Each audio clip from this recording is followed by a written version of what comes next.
kembali lagi bersama Cikgu Ginting dalam belajar fisika bareng Cikgu, mudah, menyenangkan, dan pastinya mengasihkan. Hari ini kita akan belajar tentang momen gaya adik-adik. Berarti ini untuk adik-adik yang kelas 11 IPA ya, atau kelas 2 SMA. Ini berada di bab 1 pelajaran fisika kalian, yaitu tentang dinamika rotasi. Bagian pertama dari bab 1 kalian pasti mempelajari tentang momen gaya. Nah, biasanya banyak yang bingung bagaimana menentukan arah gayanya. Apakah searah jarum jam dia positif, atau kalau misalnya dia berlawanan jarum jam, apakah dia negatif. Jadi, kalau ada yang masih bingung, yuk kita pelajari sama-sama ya adik-adik, supaya kalian nanti makin paham tentang menjawab soal pada momen gaya. Oke adik-adik, kita masuk ya tentang momen gaya. Momen gaya itu dapat diartikan sebagai kecenderungan gaya dalam memutar suatu objek ya. Rumusnya bisa kita gunakan bahwa torsi atau bisa kita buat namanya adalah tau ya. Tau itu akan sama dengan perkalian antara vektor resultan gayanya terhadap vektor lengan gayanya. Atau tau akan sama dengan F dikali dengan R-nya. Berarti nanti si momen gaya ini dalam besaran vektor ya. Karena di sini sudah vektor dikalikan dengan juga vektor. Oke, Cikgu buat dulu keterangannya bahwa tau itu atau momen gaya ya. Momen gaya itu satuannya adalah Newton meter. Sudah? Ini vektor resultan gaya ya. Atau bisa Cikgu buat di sini sebagai gaya. Satuannya adalah Newton. Sedangkan R ini adalah sebagai lengan gaya.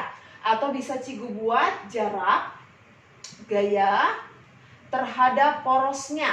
Iya, ini terhadap poros. Berarti nanti kita harus tahu dulu porosnya di mana dalam satuan meter.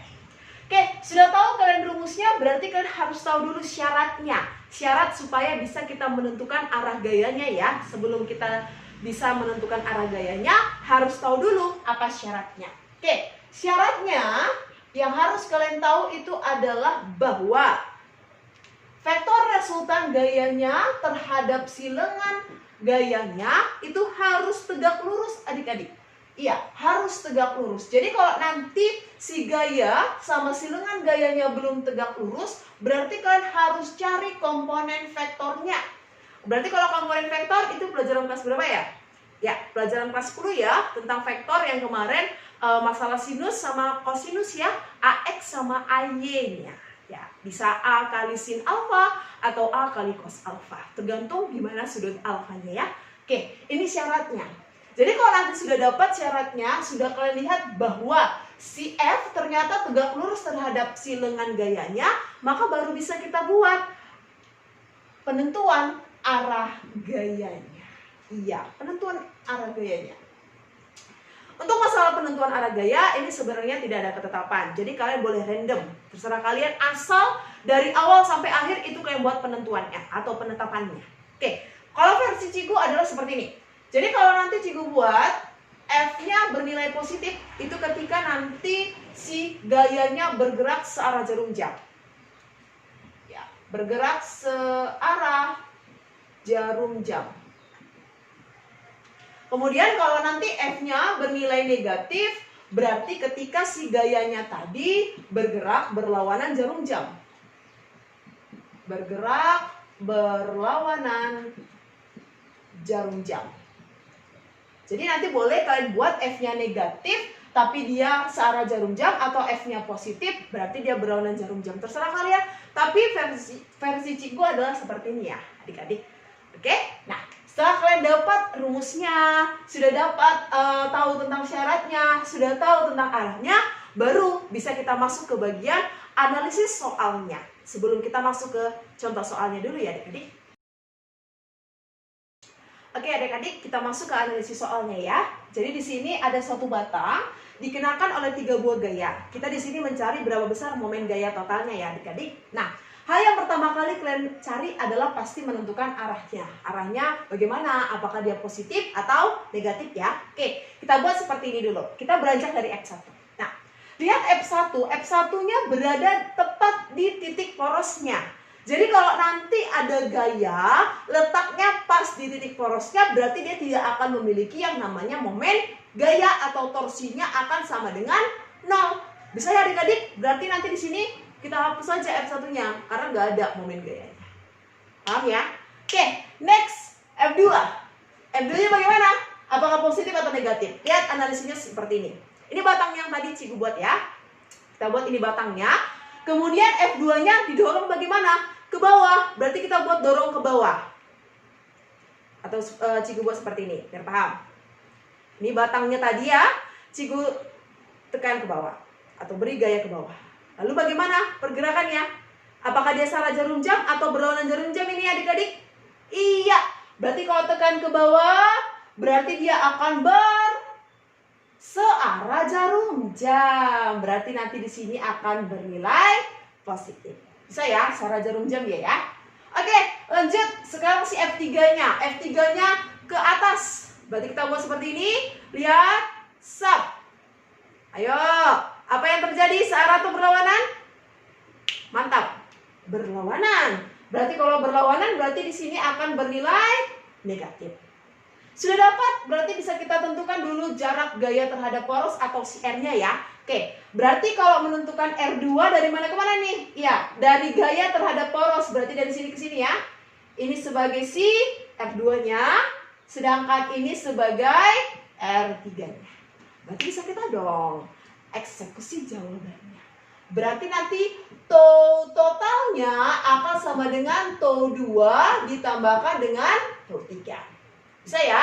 Nah, sekarang lihat F2, sudahkah tegak lurus terhadap lengan gayanya? Ini si F2, ini lengan gayanya. Sudah tegak lurus? Sudah, berarti bisa kita dapat tau 2-nya. Sekarang F3-nya terhadap R3.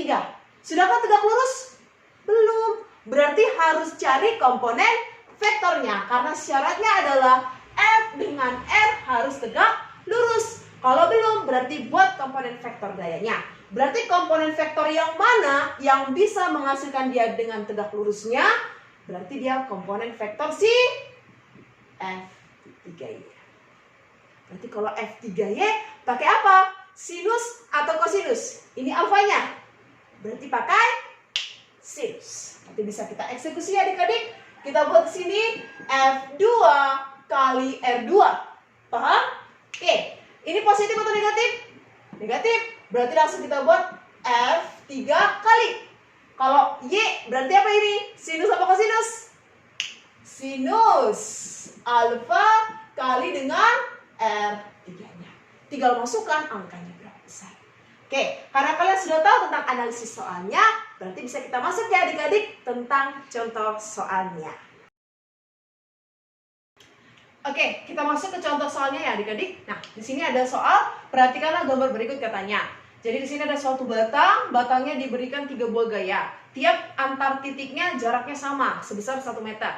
Yang ditanya adalah jika massa batang diabaikan, maka besar momen gaya di titik C adalah berapa katanya ya.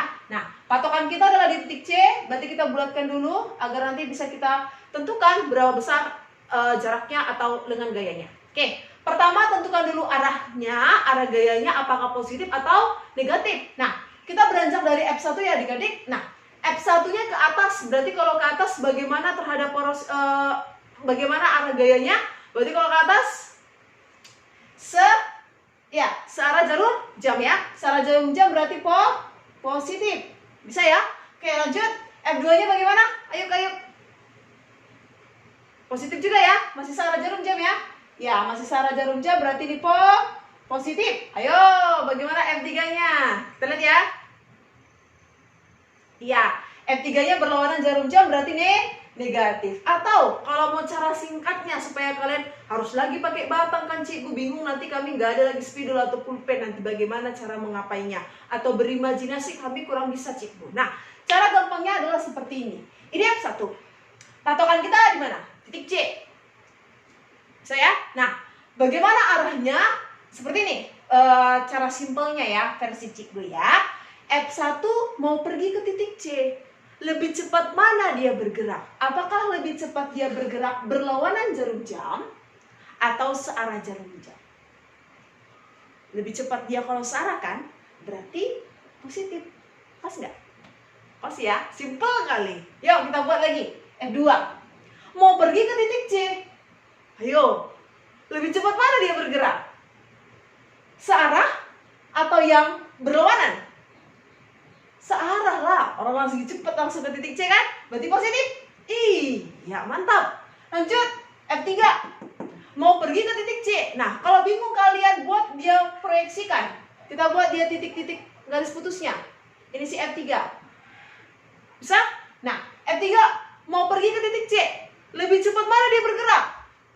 Yang berlawanan atau yang searah jarum jam? Yang berlawanan kan? Berarti pas. Seperti itu triknya dari cikgu. Jadi triknya adalah kalau bingung kalian mengapaikan dengan batak atau dengan mengumpamakan dengan spidol atau pulpen kalian nanti, caranya adalah si gaya mau pergi ke poros. Lebih cepat mana dia bergerak? Apakah searah jarum jam atau berlawanan jarum jam? Itu tips dan trik dari cikgu. Bisa ya adik-adik sekalian? Oke, kalau sudah dapat berapa arahnya, berarti bisa kita eksekusi jawabannya ya adik-adik. Ayo kita mainkan. Berarti nanti tau totalnya akan sama dengan tau 1 ya. Kita tambahkan dengan tau 2, tambahkan dengan tau 3. Oke, kita buat dulu. Apakah semuanya sudah tegak lurus terhadap lengan gayanya? Oke, F1 sudah ya? F3 juga sudah. Oke, berarti yang belum siapa nih? Nah, ya, yang biasa membentuk sudut pasti selalu belum tegak lurus terhadap lengan gayanya. Berarti nanti kalau belum tegak lurus, siapa yang tegak lurus terhadap lengan gayanya? Masih sama ya, si bagian Y-nya. Berarti F2Y-nya nanti menggunakan sinus alfa. Oke, kita buat langsung yuk. F1 kali R1 ya, positif ya. Yuk, F2-nya positif? Positif cikgu, boleh. F2 kali, iya, sinus alfa bisa dikedik? Iya. Bagaimana dengan tau 3-nya? Negatif. Berarti dikurang F3 kali R3-nya. Bisa? Yuk kita eksekusikan. F1-nya berapa adik-adik? Iya, 4 kali R1-nya berarti jarak dari gaya terhadap porosnya berarti A ke C berarti 2 meter. Tambahkan dengan F2-nya berapa? 6 ya adik-adik. 6 dikali sinus 30, ayo berapa? Yes, setengah. Dikali, oh di sini belum cikgu buat ya. Mohon maaf, R2 ya, nggak apa-apa ya. R2-nya berapa? D ke C berarti 1 ya. Oke, kita kalikan dengan 1 dikurang F3-nya berapa adik-adik? Iya, 6 dikalikan dengan R3-nya berarti jarak E ke C 2. Yuk kita buat 4 kali 2 8, 6 kali setengah tambah 3 dikurang 12. Berarti berapa jawabannya? Iya, min 1 Newton meter. Berarti itulah jawabannya, min 1 Newton meter. Gak usah kalian takut lah kalau ada negatif. Negatif itu menunjukkan apa? Arahnya. Berarti nanti arah torsi pada batang tersebut akan berlawanan jarum jam. Seperti itu untuk contoh soal yang pertama. Oke, kita masuk ke contoh soal yang terakhir ya. Oke, kalau tadi versi batang pasti kalian sudah paham. Sekarang kita sudah masuk ke bagian versi momen gaya pada bujur sangkar atau pada persegi ya. Oke, ada 5 gaya yang bekerja pada bujur sangkar dengan sisinya adalah 10 cm seperti gambar. F1, F2, F3, F4 membentuk sudut sebesar 45 derajat ya. Kemudian ada F5-nya. Oke, resultan momen gaya dengan poros di titik perpotongan diagonal bujur sangkarnya adalah. Oke, berarti pertama sebelum kita masuk ke menentukan arah gayanya, berarti kita tentukan dulu di mana letak porosnya. Katanya titik perpotongan diagonal bujur sangkar, berarti titik porosnya berada pas di tengah-tengah dari si bujur sangkarnya. Kalau kita buat dulu titik perpotongannya, berarti kita buat dulu garisnya ya, di sini garis putus-putusnya adik-adik. Berarti cikgu buat di sini porosnya, cikgu buat di sini sebagai titik P-nya. Oke, berarti nanti di sini kita mau menentukan dulu arahnya ya. Versi cikgu dulu kita pakai ya. Oke, ini F1. Ayo, F1 bagaimana ini? Searah jarum jam atau berlawanan jarum jam atau searah jarum jam ya.